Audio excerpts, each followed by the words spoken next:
দেবী চণ্ডিকা সচেতন চিন্ময়ী, তিনি নিত্যা, তার আদি নেই, তার প্রাকৃত মূর্তি নেই। এই বিশ্বের প্রকাশ তার মূর্তি। নিত্যা হয়েও অসুর পীড়িত দেবতা রক্ষণে তার আবির্ভাব হয়। দেবীর শাশ্বত অভয়বাণী, ইত্যং যদা যদা বাধা দানবোত্থা ভবিষ্যতি তদা তদাবতীর্যাহং করিষ্যামি সংশয়ম।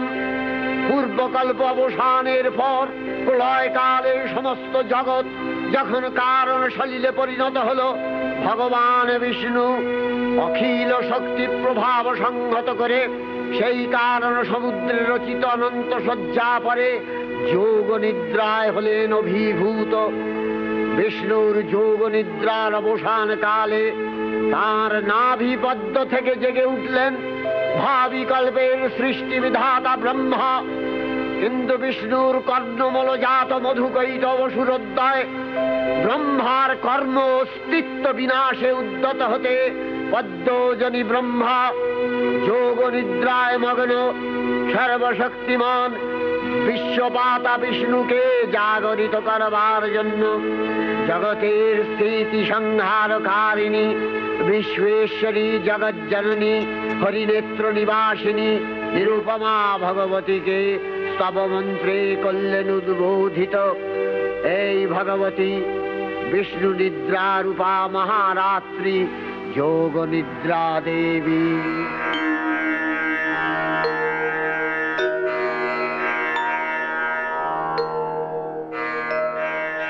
তখন প্রলয় অন্ধকার রূপিণী তামসী দেবী এই স্তবে প্রবুদ্ধা হয়ে বিষ্ণুর অঙ্গ প্রত্যঙ্গ থেকে বাহির হলেন। বিষ্ণুর যোগ নিদ্রা ভঙ্গ হল। বিষ্ণু সুদর্শন চক্র চালনে মধুকৈটভের মস্তক ছিন্ন করলেন। পুনরায় ব্রহ্মা ধ্যান মগ্ন হলেন। দেবী চণ্ডী, যার আদিও নেই অন্তও নেই, যার নিজস্ব কোনো পার্থিব মূর্তিও নেই, এই বিশ্ব চরাচরের সমস্ত সৃষ্টিতেই তাঁর প্রকাশ। আবির্ভূতা হন দেবতাগণের সংকটকালে ও অসুরকুলের বিনাশকালে।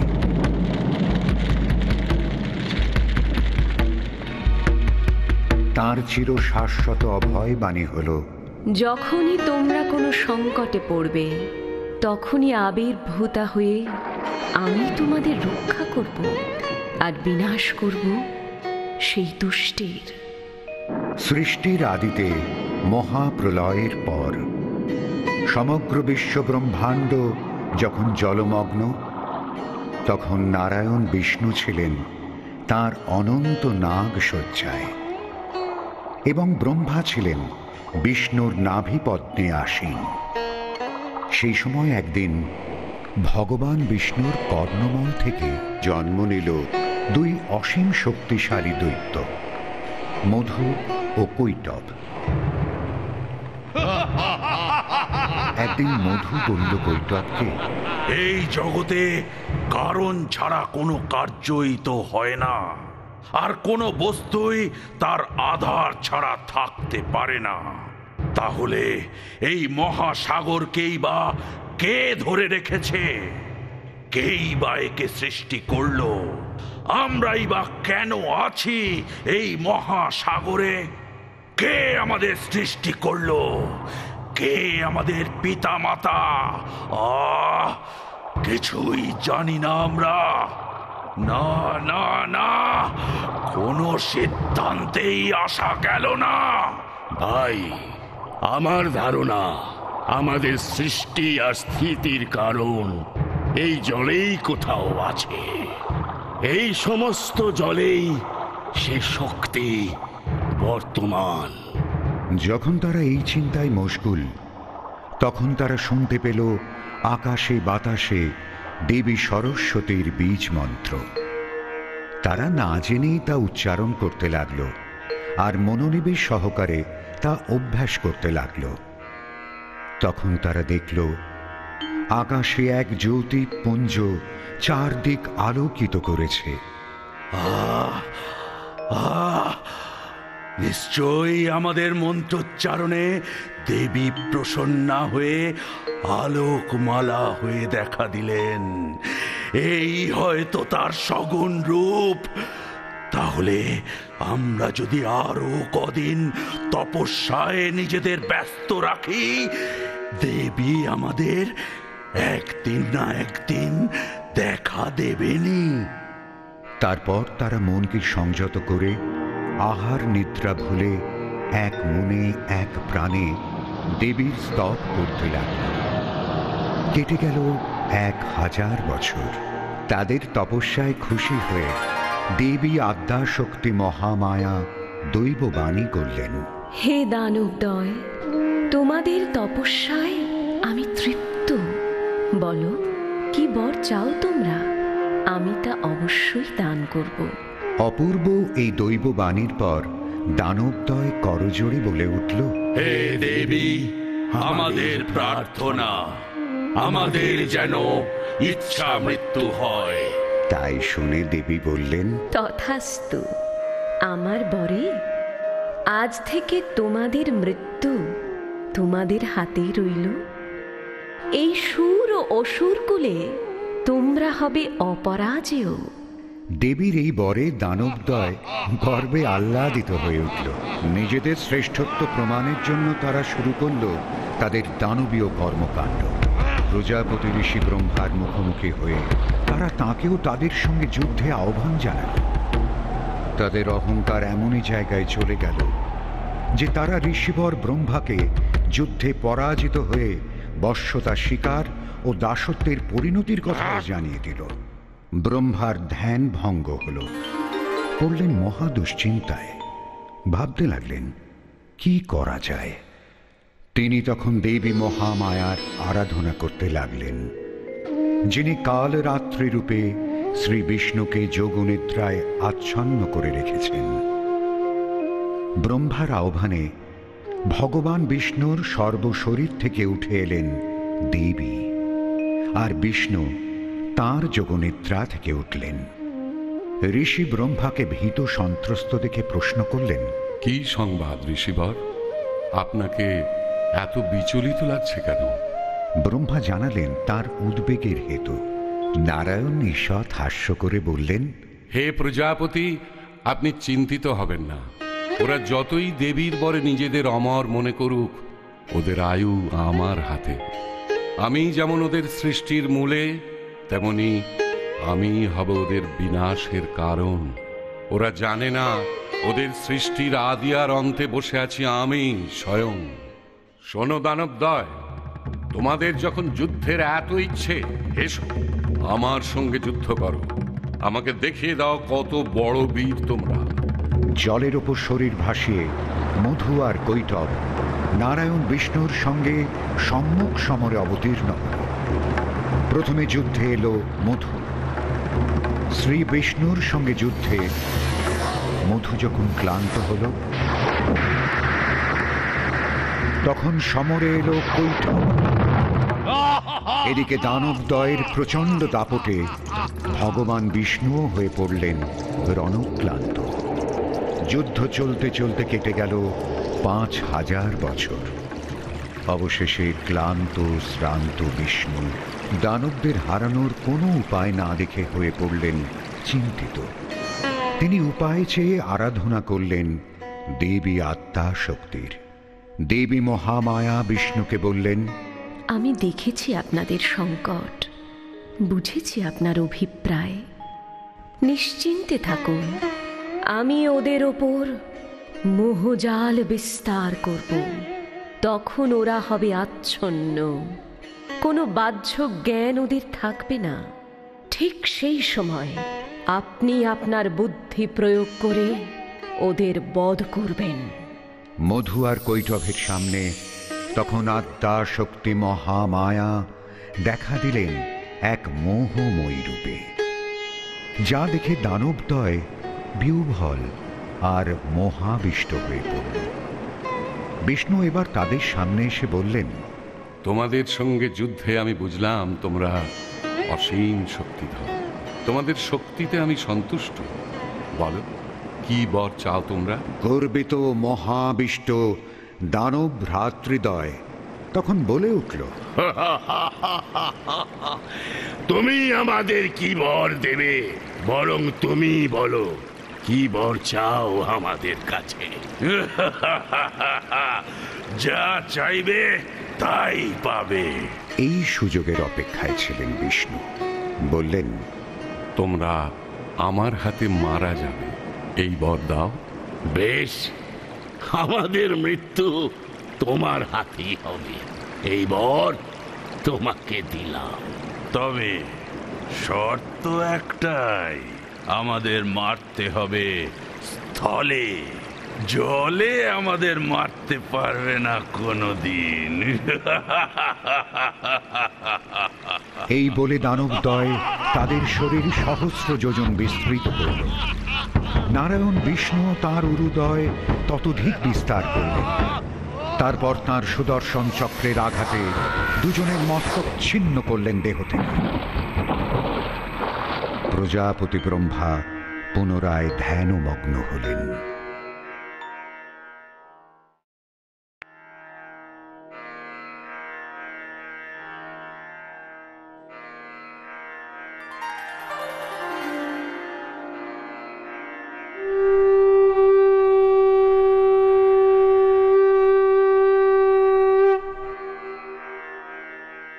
এদিকে কালান্তরে দুর্ধর্ষ দৈত্যরাজ মহিষাসুরের পরাক্রমে দেবতারা স্বর্গের অধিকার হারালেন। অসুরপতির অত্যাচারে দেবলোক বিষাদ ব্যথায় পরিম্লান হয়ে গেল। দেবগণ ব্রহ্মার শরণাপন্ন হলেন। ব্রহ্মার পরে মহিষাসুর অপরাজেয়। তার দ্বারা দৈত্যরাজের ক্ষয় সম্ভবপর নয় জেনে তারই নির্দেশে অমরবৃন্দ কমলযোনি বিধাতাকে মুখপাত্র করে বৈকুণ্ঠে গিয়ে দেখলেন হরিহর আলাপনে রত। ব্রহ্মা সম্মুখে নিবেদন করলেন মহিষাসুরের দুর্বিষহ অত্যাচার কাহিনী। স্বর্গভ্রষ্ট দেবদাকুলের এই বার্তা শুনলেন তারা। শান্ত যোগীবর মহাদেবের সুগৌর মুখমণ্ডল ক্রোধে রক্ত জবার মতো রাঙাবরণ ধারণ করলে, আর শঙ্খ চক্র গদাপদ্মধারী নারায়ণের আনন ভ্রুকুটি কুটির হয়ে উঠল। তখন মহাশক্তির আহ্বানে গগনে গগনে নিনাদিত হল মহাশঙ্খ। বিশ্বজোরি বিষ্ণু রুদ্রের বদন থেকে তেজ রাশি বিচ্ছুরিত হল। ব্রহ্মা ও দেবগণের আনন্দ থেকে তেজ নির্গত হল। এই পর্বত প্রমাণ জ্যোতিপুঞ্জ প্রজ্বলিত হুদাসনের ন্যায় দীপ্যমান কিরণে দিংমণ্ডল পূর্ণ করে দিলে ওই তেজ রশ্মি একত্র হয়ে পরমারূপবতী দিব্য শ্রীমূর্তি উৎপন্ন হল। ইনি জগন্মাতৃকা মহামায়া। এই আদ্যা দেবী ঋক মন্ত্রে ঘোষণা করলেন আত্মপরিচয়। সে আজ থেকে হাজার হাজার বছর আগেকার কথা।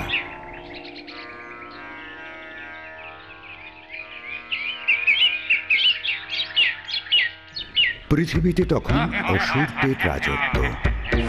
অহংকারী, অত্যাচারী, লোভী, ক্রোধপরায়ণ জাত হিসেবে তাদের রাজত্বে ছিল শুধু ধ্বংস আর হিংসার বাতাবরণ।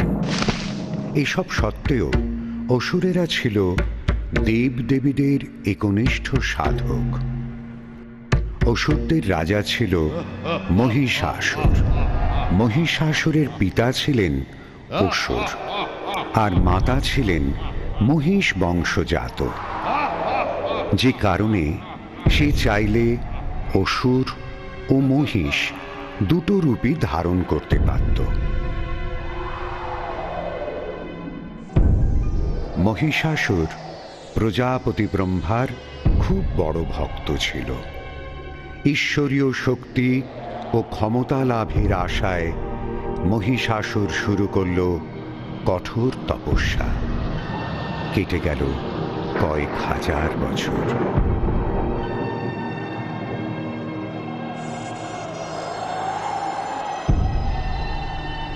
তার ভক্তি, সাধনা আর কঠোর তপস্যায় তুষ্ট হয়ে ব্রহ্মা একদিন দেখা দিলেন।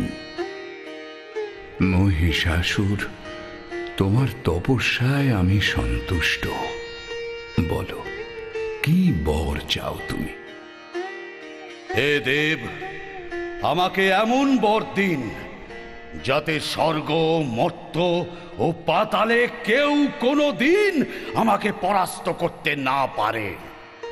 আমাকে এমন শক্তি দিন যাতে পরাক্রমে আমার সমান কেউ না থাকে। ব্রহ্মা মহিষাসুরের তপস্যা আর ভক্তিতে এতটাই প্রীত ছিলেন যে বেশি কিছু না ভেবে বলে দিলেন, তথাস্তু। এই ত্রিলোকে তোমার মতো বীর কেউ থাকবে না। কোনো যুদ্ধে কোনো পুরুষ কখনো তোমাকে পরাস্ত করতে পারবে না। এবার দেখা দিল মহিষাসুরের আসল রূপ।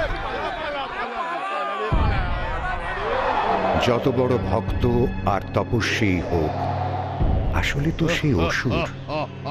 তাই প্রজাপতি ব্রহ্মার বরে যেই সে অপরাজেয় হয়ে গেল, অমনি তার অসুর সাম্রাজ্য বিস্তারের লোভ দেখা দিল।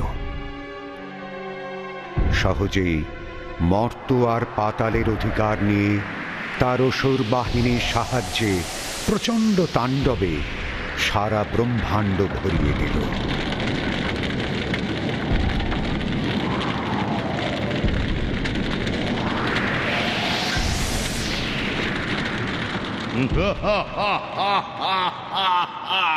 অবশেষে সে আক্রমণ করে বসল স্বর্গরাজ্যে।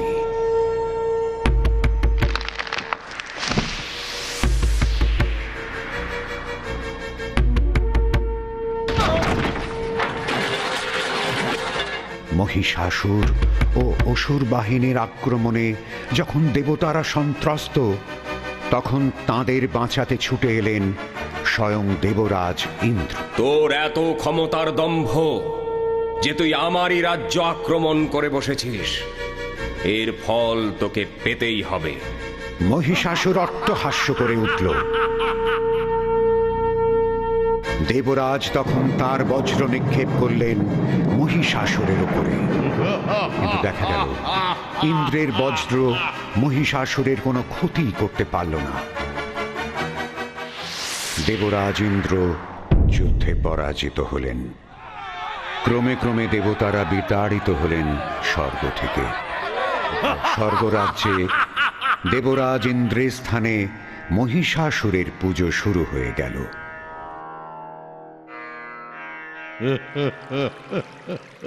গোটা স্বর্গরাজ্যে নেমে এলো বিষাদের ছায়া। যে স্বর্গরাজ্য ছিল অপার শান্তি ও অসীম আনন্দের, তা পরিণত হল অশান্তি ও ধ্বংসের রাজ্যে। এই হিংসার তাণ্ডব লীলায় হতাশ ও বিরক্ত হয়ে দেবরাজ ইন্দ্র ও সব দেবতারা একসঙ্গে আলোচনায় বসলেন। মহর্ষি ব্রহ্মার বরে বলিয়ান মহিষাসুর তার অত্যাচারের সীমা ছাড়িয়েছে। দেবতাকুল আজ স্বীয় রাজ্য থেকে বিতাড়িত, ভীত, সন্ত্রস্ত। এ অবস্থায় কি করণীয় দেবরাজ? আমার মতে মহর্ষি ব্রহ্মাই এর উপায় করতে পারেন। তাঁর দেওয়া শক্তির অপব্যবহার করছে মহিষাসুর। তাই মহিষাসুরের শাস্তি তিনিই বিধান করুন। সেই ভালো। আসুন আমরা একত্রে প্রজাপতি ব্রহ্মার শরণাপন্ন হই। দেবতাগণ সহ ব্রহ্মার কাছে গিয়ে প্রণাম জানিয়ে দেবরাজ ইন্দ্র বললেন, হে প্রজাপতি, আমরা নিতান্ত নিরুপায় হয়ে আপনার শরণাপন্ন হয়েছি। অসুর রাজ আপনার উপাসক, আপনারই বরে সে আজ অপরাজেয়।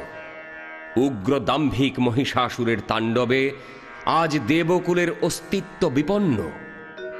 আপনি এর উপায় করুন। এখন উপায় একটাই, তা হল ভগবান বিষ্ণু ও মহেশ্বরের শরণাপন্ন হওয়া। বেশ, আমি দায়িত্ব নিচ্ছি শ্রী বিষ্ণু ও মহেশ্বরকে এ বিপদের কথা জানানোর। ব্রহ্মার নেতৃত্বে দেবতারা সমবেত হলেন ভগবান বিষ্ণুর দ্বারে। সেখানে তারা দেখলেন ভগবান বিষ্ণু মহেশ্বর শিবের সঙ্গে গভীর আলোচনায় রত।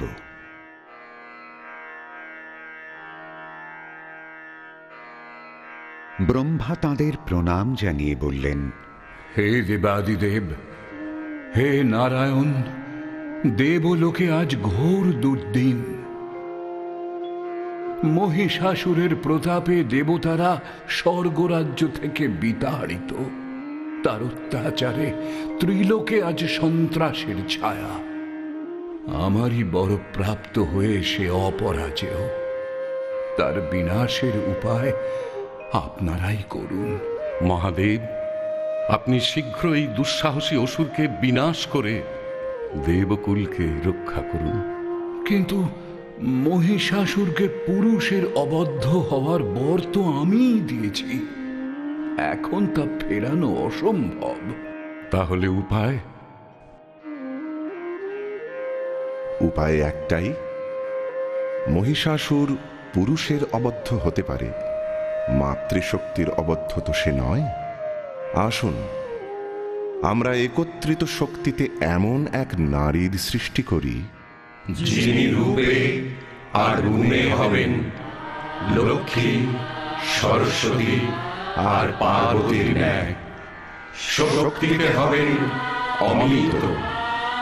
ব্রহ্মাণ্ডে সকল শুভ শক্তির মিলিত তেজে বলীয়ান হয়ে সেই মাতৃশক্তি ধ্বংস করবেন মহিষাসুরকে। অতঃপর মহর্ষি ব্রহ্মা ভগবান বিষ্ণু ও মহেশ্বরের শরীর থেকে তেজরাশি বিচ্ছুরিত হতে লাগল। সমস্ত দেবতাদের শরীর থেকে নির্গত তেজরাশি ও জ্যোতির্বলয় একত্রিত হয়ে সৃষ্টি করল এক পরমা সুন্দরী নারী মূর্তি। সেই দেবী গোটা ব্রহ্মাণ্ড আলোয় উদ্ভাসিত করে দিলেন। দিকে দিকে ধ্বনিত প্রতিধ্বনিত হতে লাগল জগতের উদ্ধারকারী মা মহামায়ার আগমন বার্তা।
মহাশক্তি দেবগণের অংশ সম্ভূতা, দেবগণের সমষ্টিভূত তেজপিণ্ড এক বরবর্ণিনী শক্তিস্বরূপিণী দেবী মূর্তি ধারণ করলে এই দেবীর আনন শ্বেতবর্ণ, নেত্র কৃষ্ণবর্ণ, অধরপল্লব আরক্তিম ও করতলদ্বয় তাম্রাভ।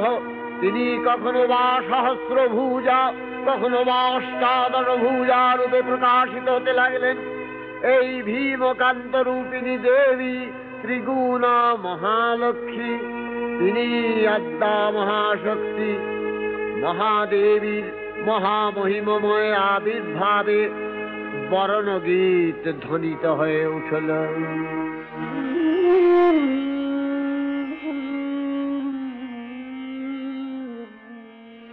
দেবী নিত্যা, তথাপি দেবগণের কার্যসিদ্ধি হেতু সর্বদেব শরীর যথেয় পুঞ্জ থেকে তখন প্রকাশিত হয়েছেন বলে তার এই অভিনব প্রকাশ বা আবির্ভাবী মহিষমর্দিনীর উৎপত্তি রূপে খ্যাত হল। দেবী সজ্জিতা হলেন অপরূপ রণচণ্ডী মূর্তিতে। হিমাচল দিলেন সিংহবাহন, বিষ্ণু দিলেন চক্র, পিনাক পানি, শঙ্কর দিলেন শূল, যম দিলেন তার দণ্ড, কালদেব সুতীক্ষ্ণ খড়গ, চন্দ্র অষ্টচন্দ্র শোভা চর্ম দিলেন, ধনুর্বাণ দিলেন সূর্য, বিশ্বকর্মা অভেদ বর্ম, ব্রহ্মা দিলেন অক্ষমালা কমণ্ডলু, কুবের রত্নহার। সকল দেবতা মহাদেবীকে নানা অলঙ্কারে অলঙ্কৃত ও বিবিধ প্রহরণে সুসজ্জিত করে অসুর বিজয় যাত্রায় যেতে প্রার্থনা করলেন। রণদুন্ধুবিধ্বনিতে বিশ্ব সংসার নিনাদিত হতে লাগল। যাত্রার পূর্বে সুরনর লোকবাসী সকলেই দশ প্রহরণ ধারিণী দশভুজা মহাশক্তিকে ধ্যান মন্ত্রে করলেন অভিবন্দনা। অসুরদের অত্যাচারে জর্জরিত আর ক্রোধে উত্তেজিত দেবতাদের মিলিত শক্তি ও তেজরাশি একত্রিত হয়ে এক অপূর্ব স্ত্রী মূর্তি প্রকাশিত হলেন। ব্রহ্মার রক্তবর্ণ জ্যোতিপুঞ্জ, মহেশ্বর শিবের রৌপ্যবর্ণ তেজরাশি, বিষ্ণুর নীলাভ শক্তিপুঞ্জ, নানা বর্ণমালায় সজ্জিত দেবরাজ ইন্দ্রের তেজরাশি, কুবের, যম, অগ্নি ও বরুণের সম্মিলিত জ্যোতিপুঞ্জ মিলিত হয়ে সৃষ্টি করল এক প্রচণ্ড অগ্নিশিখা ও আলোকমালা। দেবতাদের প্রবল আগ্রহ ও ইচ্ছা শক্তির কারণে সেই উজ্জ্বল তেজরাশির মধ্যে থেকে সৃষ্টি হলেন মা আদ্যা শক্তি মহামায়া দেবী দুর্গা। দেবতারা তাঁর রূপ মহিমায় বিস্মিত হয়ে গেলেন। তাঁর গৌরবর্ণ মুখশ্রী, রক্তাভোষ্ঠ তাম্রবর্ণ করতলদয় দেবতাদের আনন্দে উদ্বেলিত করল। স্বর্গীয় অলঙ্কারে অলঙ্কৃতা হয়ে দেবী দেখা দিলেন কখনো অষ্টাদশ ভুজারূপে, আবার কখনো বা সহস্র ভুজারূপে। তার পদ্মের ন্যায় গৌরবর্ণ মুখমণ্ডল সৃষ্টি হল মহেশ্বর শিবের তেজরাশি থেকে। তার সুদীর্ঘ কৃষ্ণবর্ণ কেশরাশি যমের দুতি থেকে সৃষ্ট হল। তার কৃষ্ণবর্ণ ত্রিনয়ন অগ্নির জ্যোতিপুঞ্জ থেকে প্রাপ্ত হল। দেবীর দীঘল কালো ভ্রুযুগল সন্ধ্যার প্রেরণায় রচিত। সেই চাহনিতে দেবীর স্নিগ্ধ তেজরাশি বিচ্ছুরিত হতে লাগল। বায়ুর আলোকে সৃষ্টি হল দেবীর কর্ণদয়। কুবেরের অগ্নি থেকে সৃষ্টি হল দেবীর নাসিকা, যা তিল ফুলের মতোই তীক্ষ্ণ ও উন্নত। দক্ষের শক্তি থেকে দেবী পেলেন মুক্তোর মতো ঝকঝকে ও কুন্দ ফুলের মতো অপূর্ব দন্তরাশি।